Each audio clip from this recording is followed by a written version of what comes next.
Good morning, good afternoon, and good evening, everybody out there listening. This is the Cam and Chris podcast. Of course, today I'm joined by my dad. Hello. And Dad, I want to start off today by asking you, do you like to travel? I'm not a big traveler. And why not? I don't know. I guess, I'm just kind of a homebody, number one. But number two is during my military days, I kind of went around the world a few times and seen everything that I'm interested in seeing. So you don't think that traveling enriches your mind? I get when I did it on the government's dime, yeah. But I've got a buddy at American Airlines that him and his wife do a lot of the cruise ships and all that stuff. Yeah. And he'll talk about going on some cruise.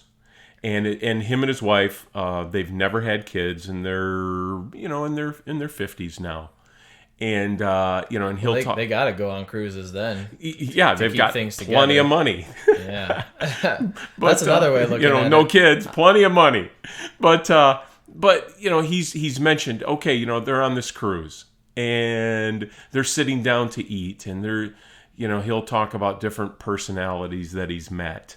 And sometimes good, but it seems, and I shouldn't say this. You mean socializing with the boat people? Yeah. The other people on the boat? The other people on the boat. Man, I've met some cool people at resorts before. Okay. It's the kind of same vein. Okay, good for you, but I'm not a big socializer. I'm just not. And, I kind of,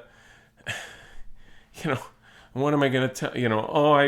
I work on airplanes, and I collect pinball machines, and I like being in the country. That's me. That's the same thing about dating or going on dates with girls. You know what I mean? Guys feel like they have to fill. As a guy, you go on a date and you're stressed out because you feel like you got to fill the conversation. It's like, I'm not that interesting. Yeah, and, the thing is, no, but you are, and I am. But it's like when you meet somebody on a boat or whatever. Yeah, it's I'm not gonna see you again. Yeah, and that's the thing. You're a serving size friend. Well, if you've ever heard that term? I've never heard that term, but I like to think that I am a more complex person than I can get across in the 12 minutes that we're going to be interacting. You got to summarize your whole life in 12 minutes. Yeah, It's like, no, I'm going to eat, and I'm going to concentrate on eating because I might be eating something I've never ate before. I don't know. That's what I'm here for. I'm here to get fat and happy. And yeah, so do I want to interact with a husband and wife from Des Moines, Iowa that own a True Value hardware store? It's like, are you speaking from experience? No. Oh, okay. but it's just like, we keep rakes in aisle 3, it's like, I don't care. That's the most interesting thing you've got to say about yourself. You might as well just take the top of your head off now and call it good, man. But not, and to steal the old Seinfeld line, not that there's anything wrong with that. There's something wrong with that. If the most interesting thing... Tell me something interesting about yourself. Oh, well, we just started stocking rakes in aisle 3. Well, they used to be in aisle 4, but in the fall we moved one more to 3 closer to the cash register. I hope you sell shotguns, too. That way you don't have to pay for it. Goodness gracious. But, like I said, I've always considered myself much more of a complex person than... when I'm thrown into a new group of people, it takes me a while to get used to that group of people. And as I've always described myself, when somebody first meets me, you can't get a word out of me. And then once you know me, you can't shut me up. Right. So, I'm opposite sides of the coin. A lot of people in my age group, in my age set, have this kind of idea or this mindset about romanticizing different places. So a big one, and I've known a few girls who have this mindset of Paris, right? Okay. Because Paris, not necessarily now, but Paris used to have this aura of being the city of love and all this stuff, right? And people often don't even think that Paris is just one city in France. Mm-hmm. You know what I mean? Like they treat Paris like it's its own thing. Yeah. And there's this. This is an extreme. It's the New York City of France. Yeah, everyone. I know for a fact a lot of Japanese people think that about America, right? It's either L.A. or Los Angeles, and then they say, well, what about Omaha, Nebraska? What's Omaha? What about even Miami? People they don't even know what Miami is. They just know the big two, right, on the east and west coast. But even that is I think for lack of a better term, that's a dumb or stupid mindset to have. Well, because now let me tell this. So, if somebody is miserable, and I find this more with people my age, this is becoming more and more of a thing. I want to go travel. I want to see the world. I want to travel, right? I'm a firm believer in that.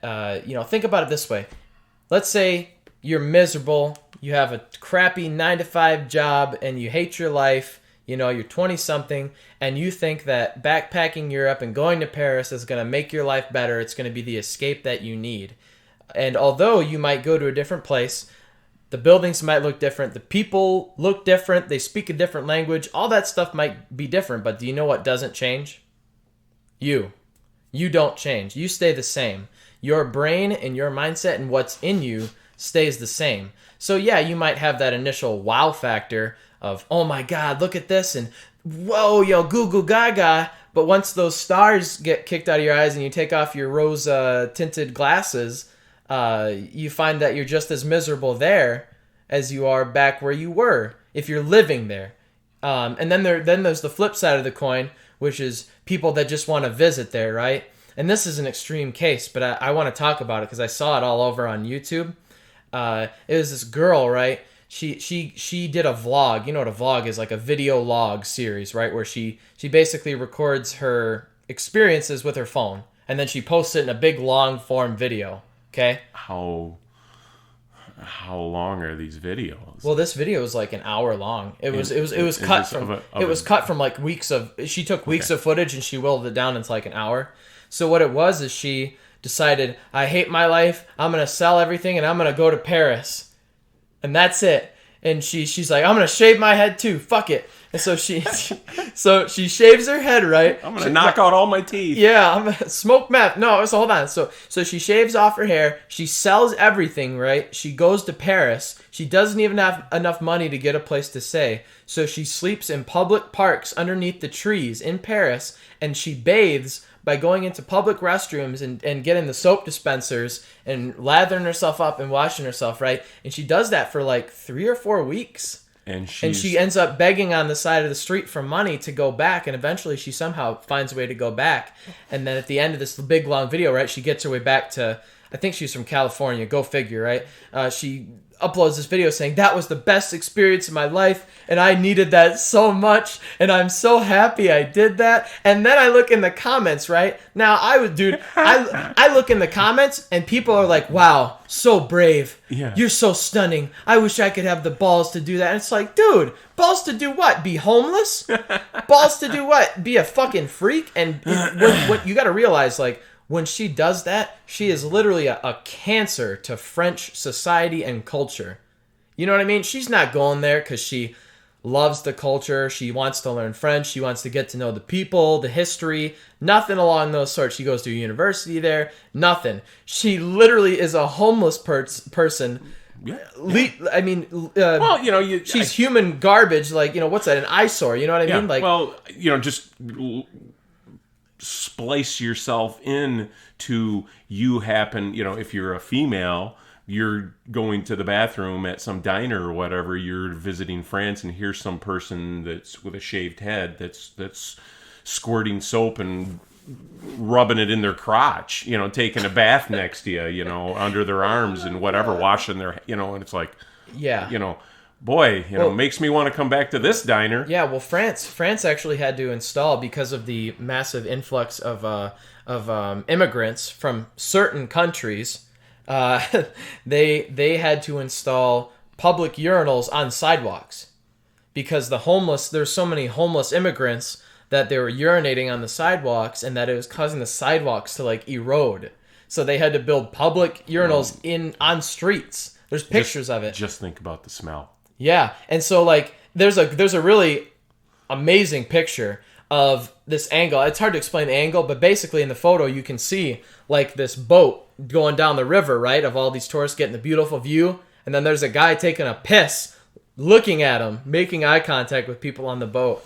Did you ever, and this reminds me of... Good job, France. Yeah. The Dave Matthews Band. Dave Matthews Band. I'm familiar with the band. I don't know where you're going with this. Well, the Dave Matthews Band has a certain connection to Chicago. Okay. And speaking of public urination and that whole thing. What a cheery subject. Yeah. The Dave Matthews Band happened to be leaving Chicago in their big tour bus. And as they were leaving Chicago, they were crossing over, I think, a bridge on the Chicago River. And as they're crossing that bridge, leaving Chicago after the successful concert, somehow somebody, whoever the person was on the tour bus, hit the button on the big bus that they were on to dump the lav waste. Yeah. Okay. And usually, I guess, when you own a big tour bus or whatever, you do it out on the highway, I guess. Or, obviously, they on the sly, they dump it out on the highway or whatever. But normally, I think, you're supposed to, obviously, you work at an RV place, you're supposed to dump it at a authorized place or whatever. There's like things in the ground. Okay, yeah, you hook it up to this hose or whatever. Yeah. And okay. Yeah. Well, on this tour bus, they were going over a metal grate bridge. Oh, God. On the Chicago River. I think it was the Chicago River. And people on boats? And the people on the boats all of a sudden got a little shower. It wasn't just golden. Oh, man. And, they look up and they got the license plate number or whatever, identification. Man. And the Dave Matthews Band, I think they paid a little penalty for their... polluting the Chicago River? Yeah. So I, and I'm not a Dave Matthews Band fan at all. I couldn't pick one song out of, if you played their whole library, I couldn't pick one song out and say, that's them. But anytime somebody says Dave Matthews Band, all I think of is that incident in Chicago. I'm sorry. It sucks to be them on that day, that's for sure. What a great concert. Yeah. Showers. I wanted to also I've been wanting to talk about this on air for a while, about dying industries. We were talking about this in class, about the Muskegon Paper Mill. Okay. The paper mill that used to be there. SD Warren. SD Warren, and then it was bought by Sappi, I think, which is like a South African company, which it wouldn't be the first time that South Africans had a good thing going and they ran it into the ground. Look at Rhodesia for proof of that. So in terms of dying industries, do you think, we have a lot of these politicians now, they're talking about the big Green Deal or the new Green Deal and all this stuff, and making the switch from fossil fuels to renewable energy. And what do you think about that? What is a plausible time frame, do you think, to make the switch 100% from fossil fuels to completely quote unquote green energy?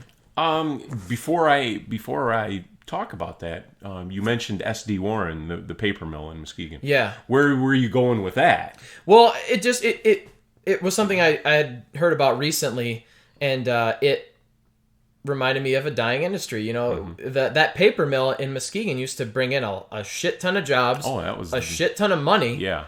And what happened? That's a good question, and I don't know. My grandpa Dreyer, Myron Dreyer, was like a production foreman or something. He was a big wheel at the paper mill back in the day. And yeah, you were doing all right in Muskegon if you got a job at the paper mill. A lot of overtime and good work and plenty of hours and that whole thing. So a good blue collar job. If anything, consolidation of industry over, in the United States, led to, we don't need, 12 paper mills per state for the paper supply of America. We can consolidate it to where... And plus with digital filing, and online records, and that's a good point, and all that stuff. Yeah. So, but now here's just a little tidbit of my knowledge about the paper mill. When you make paper, basically you grind up trees. You grind up trees and pulverize it into a pulp. And then you take that pulp and you bleach it. And then you compress the pulp into paper and trim it and all that stuff. But a big part of it is the bleaching. And one of the components, I guess, in the bleaching process is called dioxin. You look up dioxin, it's bad-ass shit. And I think, cancer causing and all kinds of stuff. Well, the paper mill was like dioxin ground zero. Yeah, the biggest producer. Yeah, and that's one of those. People in Muskegon don't want to talk about it. And on Muskegon Lake, they don't want to talk about that. But when they sold the property, right? When they tore the plant down, so they tore the paper mill down, and then they sold it to a company. They have Muskegon in their name. Some Muskegon company bought the property, the blank property, once they demolished all the buildings and everything. And they said, we'll sell it to you, but on 2 conditions. First condition is that you can't get a soil sample done on this. You can't test the soil. You can't test the soil, period, the end. You will do no such testing the soil of where this plant used to be. And 2, you can only build another industrial type of building on top of this, meaning not residential. Not residential. So condos. What does that tell you? What does that tell you about that property? Yeah. That's basically all but admitting that, hey, we totally fucking destroyed this property with God knows what's in it. Yeah. So please don't build houses that children are going to play on. Yeah. So, and, but the thing is, people would point at, the owners of the paper mill, and they would go, oh my God, you're so evil. Capitalism is so evil. You destroyed that property. You destroyed the ecological area, of Muskegon Lake and all that stuff. And it's like, well, back in the day, that's the way it was. Yeah. Now, okay, it was polluting. And, now, did they know that this dioxin lasts for 500 years and all that stuff? And, I'm just throwing a number out there. I don't know how long dioxin lasts. I don't know if it's permanent. But there's a, man, I'm trying to think of where it is right now. It's like in Ottawa County. Maybe it's somewhere in Muskegon. There's a pyramid. Oh, yeah. A literal pyramid that is holding a metric shit ton of radioactive material, or some kind of... I don't know about radioactive. I don't know. Some kind of poisonous material. Well, it's probably a hooker chemical. Yeah.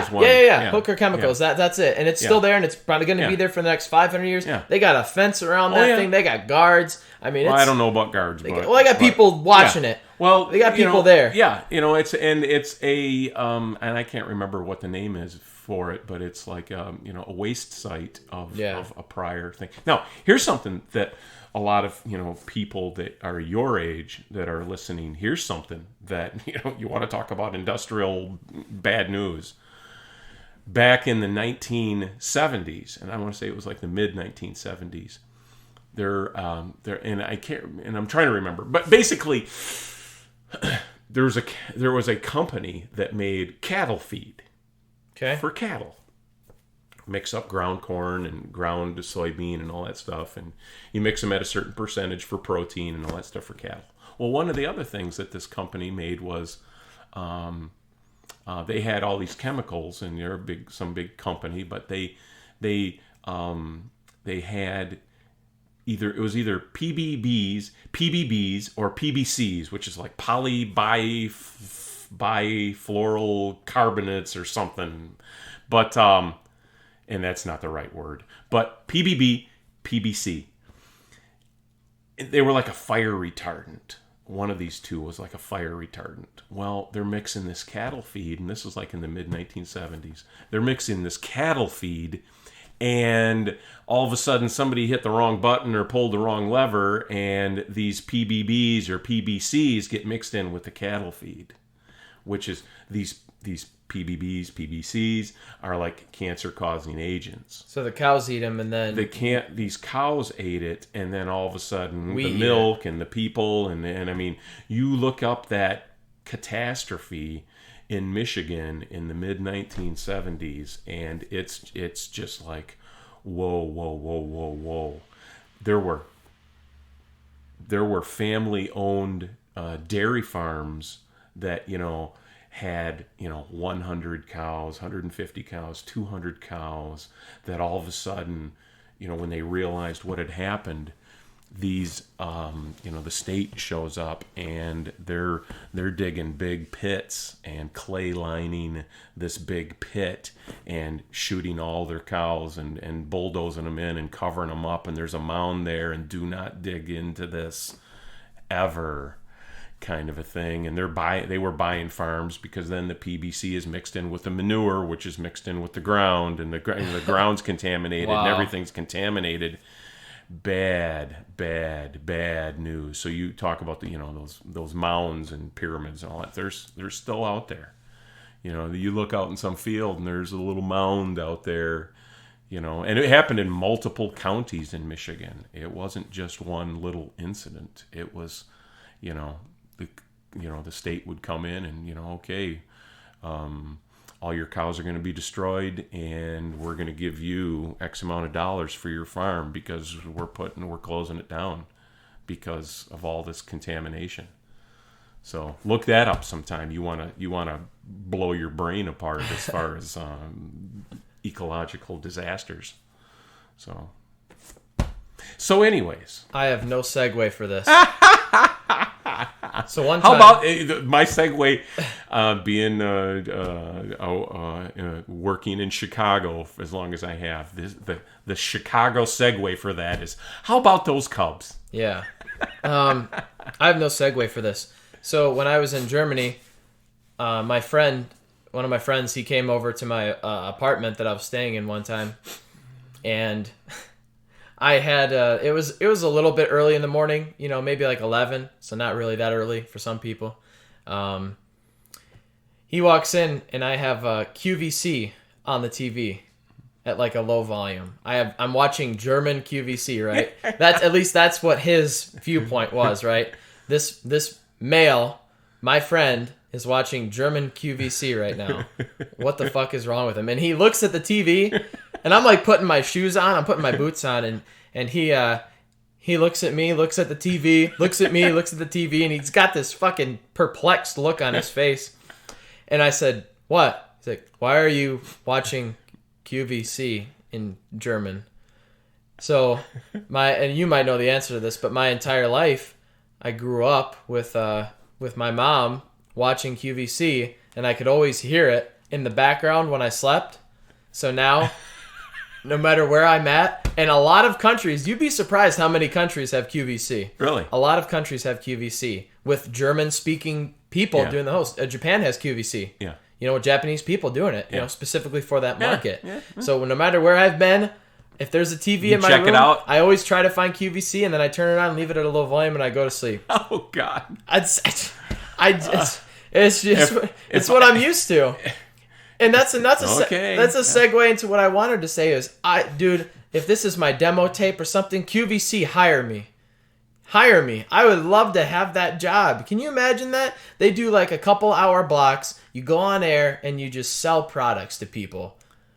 Can you imagine having that job? Well, the thing about that though is, Here you go being cynical. Well, nothing's fun for you. Well, if I only had to sell stuff that I liked, then I could have no problem with that. But when you've got some, I don't know, some umbrella that is really made crappy, and it's good for like one use, and then any wind over 5 miles an hour turns it inside out, and it's like for you to go up there, I love this umbrella. It's the best umbrella ever. It comes in 2 colors. I don't know if you have to be that over dramatic about it. Well, no, a lot of times they are. It's like, this is the greatest shirt ever. You'll never wear another shirt. You'll wear it for the next 30 years. Yeah, they're gonna bury you in this shirt. And it's like shut up, So I would like to. What about those the sports guys? Can you imagine that there's 24-hour sports networks where literally guys just talk about sports? Oh yeah, and for every single day for hours. I figured like you'd run out of stuff to talk about. Yeah. No, and actually there was something I wanted to mention previously, but you cut me off. But I'm going to mention it now. I'm doing my best to be a good host and cut my guests off as much as possible. And you have to. Amen. You have to cut your guests off. I was reminded of a buddy of mine that I knew in Chicago years ago, and who was quite a character. Chris Schisler was his name.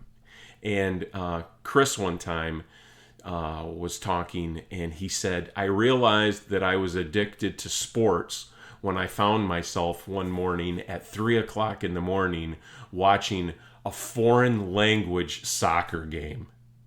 And he said, I couldn't even identify the language, but I'm watching this soccer game at 3 o'clock in the morning. And he just made that statement, and it was kind of one of those, I'd say you're pretty far gone, was the thing. But a little side story about Chris Schisler. He was a roommate of mine when I was in the Marine Corps, stationed in Chicago at Naval Air Station Glenview. He then got his A&P license along with myself and a bunch of other Marines, and we went to work at American Airlines all together. And one time, we were sitting at a table, and somebody asked me what my birthday was, and I can't remember why, but somebody did. And before I could answer July 22nd, Chris Schisler says, July 22nd. I don't know if I ever told you this story. No. Okay. But Chris Schisler says July 22, and I look at him like, how the hell do you know my birthday? And even though it's stamped right on your ID badge for O'Hare Airport. Yeah. But Chris knew it just like wham. And I was like, how do you... Well, I had forgotten that years before when we were stationed at Glenview, I was 21 years old at the time, and Chris was not. So he used to borrow my driver's license to go out drinking. And you guys looked close enough to looked close enough to where he memorized all the data on my driver's license, including... To go buy booze. And to go to nightclubs and all that stuff. So, to show my ID. So he knew my birthday years later. You ever been to a nightclub? Yeah. You ever been to a strip club? A few? I couldn't see you at a strip club, man. I couldn't see this sweet, innocent man before me. Living visiting such a place of decadence and sadness. I couldn't see you at a strip club, man. And and it was one of those... Were you a big tipper? I would say middle of the pack. Enough so that they don't give you a dirty look afterwards? Yeah. Yeah. Well, yeah, but it's kind of one of those, would I go to a strip club by myself? No, not in a million years. That's just weird. You go there and you're one guy. Yeah. I never in a million years. You roll up with an entourage of dudes that have been drinking and exactly. Yeah. When you're out on I went to one when I was out in Yuma, Arizona on a deployment out there. Arizona. With my Marine buddies, and just going out there and hooting and hollering and all that stuff. So a very good time. So I could probably count the number of strip clubs I've been to on one hand.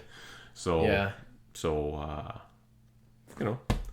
But man, strip clubs overseas are, man, I had to get out of there. Yeah. I had to get out of there, man.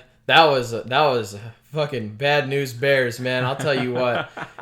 You know, I've been to a couple strip clubs in the United States. You know, I've dabbled. You know, but then you go overseas, in Europe, you go to a strip club. Holy shit, man! You'll get a real quick gauge of the situation in that building and in that establishment, and you can go one of a few ways. And my way was a few drinks and out the door. Man, in Europe, man, it's a whole nother story. Europe's weird. You know, in Germany, they don't have AC. Air conditioning. Yeah, they don't have air conditioning. Well, they just don't use it at all. And I think there's some kind of law saying that, you know, nobody can use air conditioning in your house because it's wasteful or something like that. Mm-hmm. So their counter to that is that they have these windows, these big giant windows that can open in like 3 different fashions. They can open with a crack in the top, a crack in the bottom. They can open sideways. They had to come up with new windows, and so this past summer the German heat got so hot that people are just screaming, "Please, we need AC!" And they'll hit you with fines, man. Yeah. If you order an AC unit and they find you, they'll fucking fine. They'll fine you. They'll give you fees, all this kind of stuff. They'll go all the way with it. They're really serious about not having AC over there. So. Yeah, I don't know how you could live. Maybe that's, you know, first world problems, you know, because there's a lot of people in the world that live without AC. But to have it and choose not to is the thing. You know, you have all these commodities, right, of living in a first world country, and you choose not to use AC. Yeah. You know, you can blame whoever you want. You can blame Angela Merkel if you want to, I'm sure. Yeah, well, you can find a way. And, you know, the thing is you need to have a more substantial power grid. Yeah. You would think that a country that's been around longer, way before the U.S., would have their shit together, wouldn't you? But, and again, you know, you're looking at things from the viewpoint of the United States. Right. Which is, in the United States, we are the land of abundance. Whatever it is, coal, plenty of it. Mm-hmm. You know, with fracking now, gasoline, oil, plenty of it.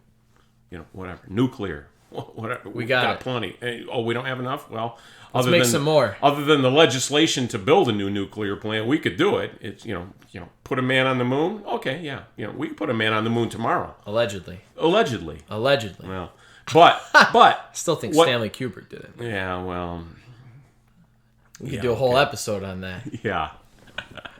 There's a T-shirt I saw that I wanted to get, and it said it had like a very official looking logo, and it said Stanley Kubrick. Movie title or program title Moon Landing. It said you know, like makeup department or something for filming the moon landing. It had like this fake thing. There was a movie about a fake moon landing. Capricorn 1. Yes. And I think it was on Mars, wasn't it? It was a fake Mars landing. I think is what it was. I think you're right. Because they didn't want so and that had O.J. Simpson, didn't it? Yep, The Juice. Yeah. That was a good movie. And then they it wasn't bad. I seen that in the theater. Really? Way back in the day. That was like 78. All right, oldie. Yeah, 77. Jeez, you're a classic. 78. They should put you in a museum. Yeah.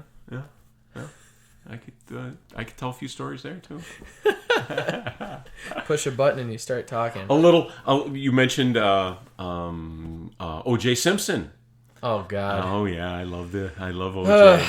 This guy, my dad is a scholar at O.J. Simpson. O.J. Simpsonology. Yeah, the way that some people have concerned themselves with everything that Donald Trump does, I think my dad does that with the O.J. Simpson trial. He knows anything you could ever want to know. The facts of the case. Just the facts, ma'am. Right. Which is stealing a Jack Webb line from Dragnet. Anyway. Just the facts, ma'am.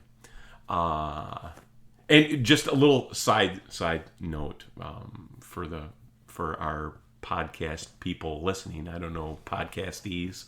I don't know what a person that listens to podcasts is called. A podcastee. We're the podcastor. So we're the podcaster. Podcaster. Okay. A pastor is someone you go to for religious advice. Isn't he so sweet? That is if they're really a pastor. Okay. But anyways, back in the day, the evening that O.J. Simpson supposedly murdered his ex-wife in what was it? In Brentwood, I think, in Los Angeles, a suburb of Los Angeles. But he then flew to Chicago. And being an employee of American Airlines, working in Chicago, I actually seen O.J. Simpson the following morning.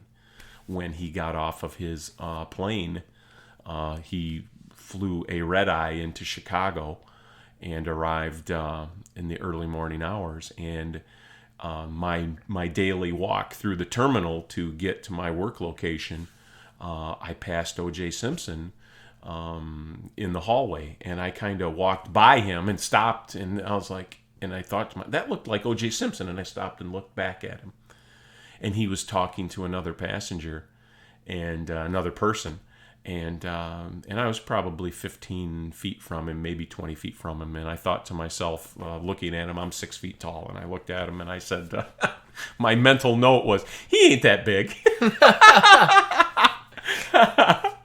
And then I continued on my way, but I was like, yeah, that's O.J. Simpson. So, yeah. But it was funny because then in my work area, we've got a little break area. And all of a sudden, like 2 or 3 hours later, the news comes on and they say, the wife of former NFL football great O.J. Simpson was found murdered this morning or last night in Los Angeles. And, they start talking about it. And I was like, I just seen him up in the terminal like 2 hours ago, Mm-hmm. That whole thing. So it was kind of funny how he's probably in cuffs when you were telling him that.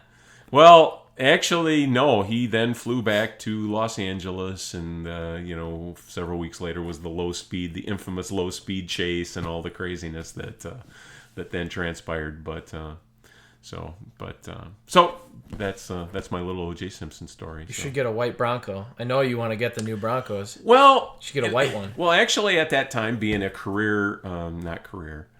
being a person that drove Ford Broncos, I always thought it was funny that O.J. Simpson drove a white Bronco. So I used to always tell people. Oh, you're a white guy who drives a black Bronco, and he's a black guy who drives a white Bronco? Yeah, so I was So you were I used to say that. Yeah, I was O.J., black guy drove a white Bronco, and I'm a white guy that drove a black Bronco. So. You're the reverse O.J. Simpson. Yeah, I don't kill people. So. Well, he never killed anyone according to the law. Yeah. You can't hold that against him if he was found innocent. Yeah. And I'll just leave it right there because I drive Cameron crazy when I start talking about my OJ-ology. Yeah. But it's just, I've always been so. He got what was coming to him. Not enough. Yeah. Not enough. But yeah. But I dudes out there thinking about a reality show or something. Pertaining to the actual crime itself and all the information that was stacked against him, how the jury still let him go. If it was, it just blew me away. If it was a white football player who had killed a black person, a black man and a black woman, I wonder what the public's reaction would be now. No, I think that guy would probably still be in prison. Or he wouldn't be getting a reality TV show deal or be even thinking about it. Well, there was somebody was filming a little O.J. Simpson piece, and I can't remember what it was. I can't remember if it was before he went to prison for the kidnapping charge. I can't remember, but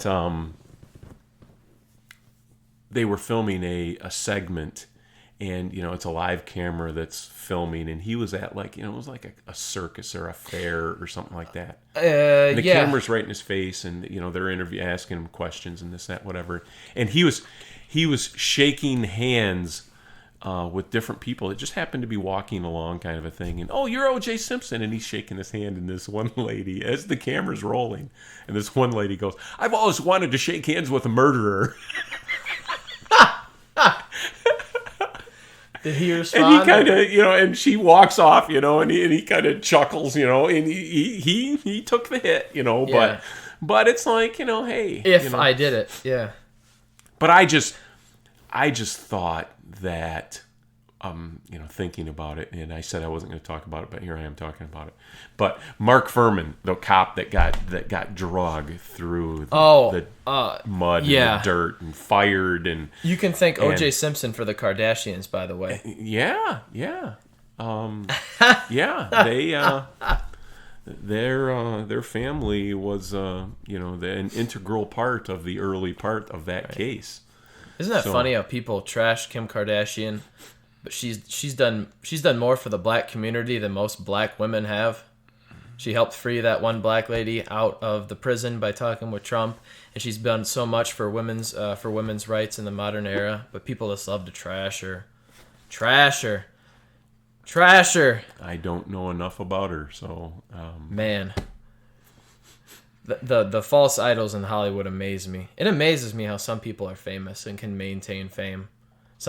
The lack of talent is so evident. You look back at some of the Hollywood greats from back in the 40s, the 50s, 60s, 70s. All these big names and all these people who have incredible talent. Yeah. And then you compare them to the names we got now. Granted, there's some great talent out there now, but I mean, it's pitiful. Yeah. It's pitiful compared to what it used to be. Yeah. And gone are the days to where movie studios will pick people based on their talent. It's based off of, all right, well, we need a black person, so we're going to find, how about you? All right, we need a fat person. How about, you know what I mean? It's not off the talent of your acting. It's off of what diversity role do they need to fill now. Yeah. And that's the thing, is that it's such an assembly line. Every major release movie now is thought of in a board of directors, right? We need to do everything right. Like, for example, I don't even think a board of directors makes that decision. That's a given. Yeah. Well, no, I mean, like, that's a given. They figure out how to pander to the most people and like get the widest audience. So, like, for example, I hate even talking about Star Wars. I think Star Wars is a cancer among film. I think Star Wars killed movies. Not the original trilogy, but every Star Wars movie after the original trilogy has helped kill movies, because every movie tries to be as big as Star Wars, and now then the Marvel movies came out, right? And then those just keep getting grander. Every movie wants to make $1 billion now. If you don't make $1 billion, it's a failure. Right. That mentality, and then it's also harmful for creators as well, because and I equate this to YouTube. So I started using YouTube back when it first started to get popular in 2006, 2007. And believe it or not, there was a time where YouTube didn't have ads on videos. People didn't get paid for YouTube. Do you know why you uploaded videos to YouTube? Because you wanted to. Because you wanted to. Because it was fun. Because it was something unique and different, and you could make connections with people. I made connections with people who were video game nerds, who were horror movie fans, and it was so small scale back then. I remember back in the day, the biggest, one of the biggest YouTubers out there was a dude I've told you about, a legend.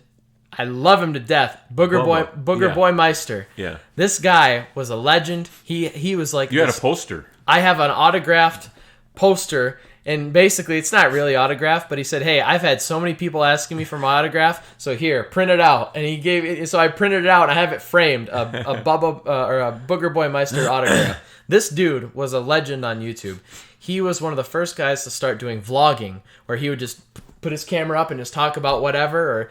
And this was the days before you had capture cards to record video game footage. He would just point the camera at his TV and record him playing a game. It was so rudimentary, but it was awesome because he loved doing it. And there was no incentive beyond his fun, right? He wasn't getting paid. He wasn't doing it for money. Now, people don't do YouTube unless they get paid. You know what I mean? And back then, it was, like I said, he had 10,000 subscribers, and that was like, holy shit. That was the most I had ever seen on a channel. Now, I think the number one guy has like 30 million people. 30 million people subscribe to this guy. Yeah. And there's thousands of channels that have over 1 million subs. So it's nothing. But back in the day, 10,000 subs was like, whoa. And it was, like I said, it was so small scale. And what I mean by that is that they used to have a feature. It was called a comment wall. So on your page, people could just post comments on your specific page. They didn't have to do it on your videos. And you could type the comments back on their page, and it made it very personal, right? I had a lot of YouTube friends And as YouTube changed over the years, they stopped using it. They deleted their accounts and they moved on. And it was very genuine and organic, and it was purely for fun. And YouTube used to have the phrase, and they got rid of this catchphrase, or whatever you want to call it, broadcast yourself. Broadcast yourself. Just because, not because you want money. Now everyone's complaining, and there are people, and this is sad to me, there are people whose whole stream of revenue is from YouTube. And so whenever YouTube comes down and cracks down on the ads and says, we're going to start paying you less for all the ads. Basically, if you upload a video, right, and your video gets 10,000 views, they pay you a certain amount for every 1,000 views that you get for all the ads that run on during your video. When somebody accesses your video. Yes. So YouTube also controls how much money you're getting based on what the companies are paying them to advertise, right? So whenever YouTube has said, we're going to start paying you less, then all of a sudden you get all these YouTubers making videos like, this is my livelihood. I can't believe YouTube would do this to us. They're evil. And it's like, dude, you are literally depending on another company that doesn't owe you shit. You don't own YouTube.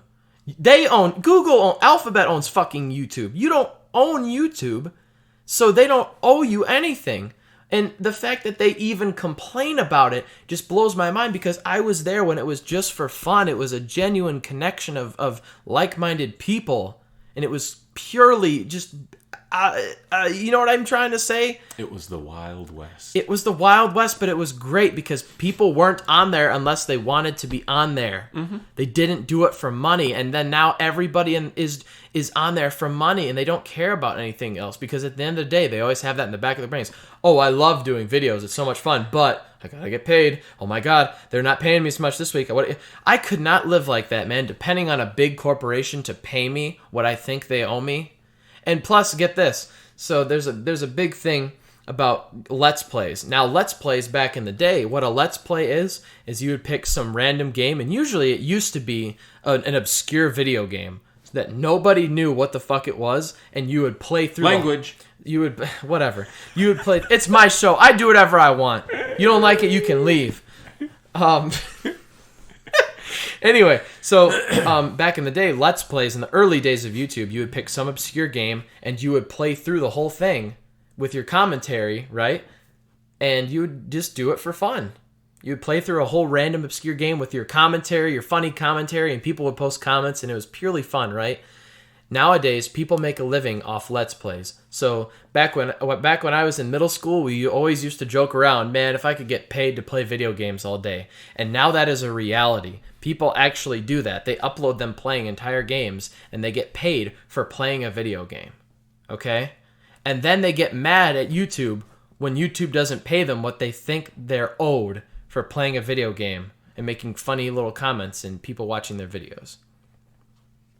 That's what YouTube has become. It's kind of similar to what radio has become. The Tom Petty song, Money Becomes King, sums it up better than I ever could, where it used to be a genuine thing about emotions, and now it's all about the dollar.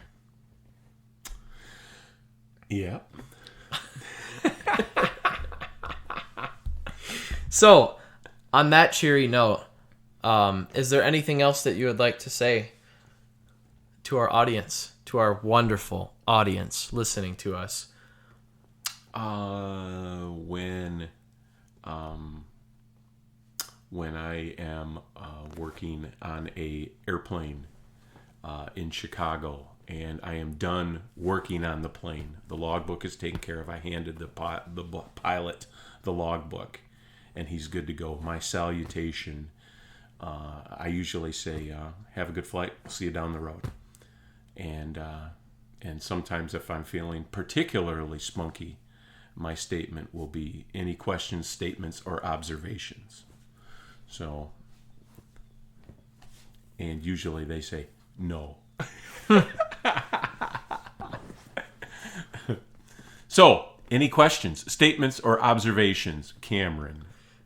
No, I think that's good.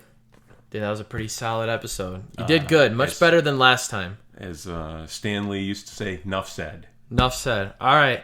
Thank you, everybody, for listening. We'll catch you on the next one.